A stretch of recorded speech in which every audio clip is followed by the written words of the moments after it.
Let's talk simmental cattle and registration for a minute. We had a calf born recently, and I don't even know if I mentioned this, but it was born to an unregistered mama, but it was from our bull, Justice. We actually had a few calves born that way this year.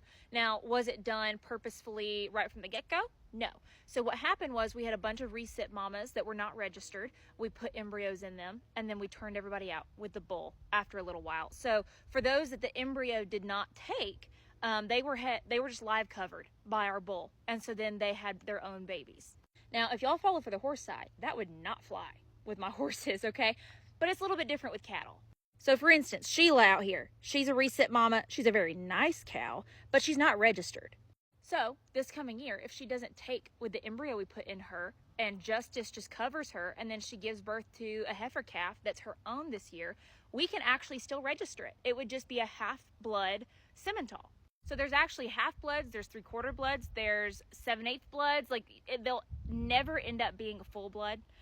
You can't breed them enough to where they become 100%. Correct me if I'm wrong on that. It's kind of the same as with Leona being 7/8 Fleck V within the simmental. Like, she's that super old simmental bloodline. So her babies won't ever be, 100% Fleck V, but they're very high percentage Fleck V. So with the simmentals, with our commercial mamas who we use as recips, it is still beneficial for us to have a baby that year instead of just feeding them to just hang out and not have one.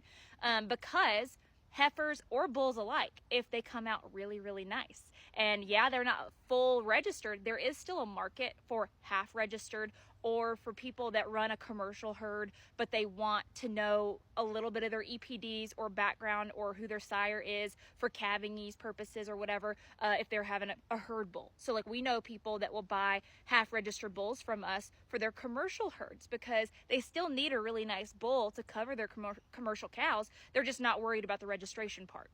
And same thing with keeping a half-registered heifer if she's really, really nice. And I asked my dad about the EPDs part of it because, there would just be the dad, all of his numbers on that half-blooded heifer's EPDs. And then when she's bred to a bull, then her baby would have a full set of EPDs, but I think it would just kind of average out on the original half-blooded heifer's mama side. And then the numbers would even out within a generation or two. But yeah, I have a lot of questions all the time asking if we only artificial inseminate, if we live cover with our bull, what do we do? If we have commercial, if we have registered. So it's a little bit of everything. We AI everything to start out with, and then our bull cleans up after the fact. And with those commercial cows that we have as recips, also if they don't have a quality calf, then they are beef cattle. Just gonna leave it at that. And that still is profitable and is good for a farm and keeps the farm going and puts food on people's tables. So let me know if you have any more cow questions.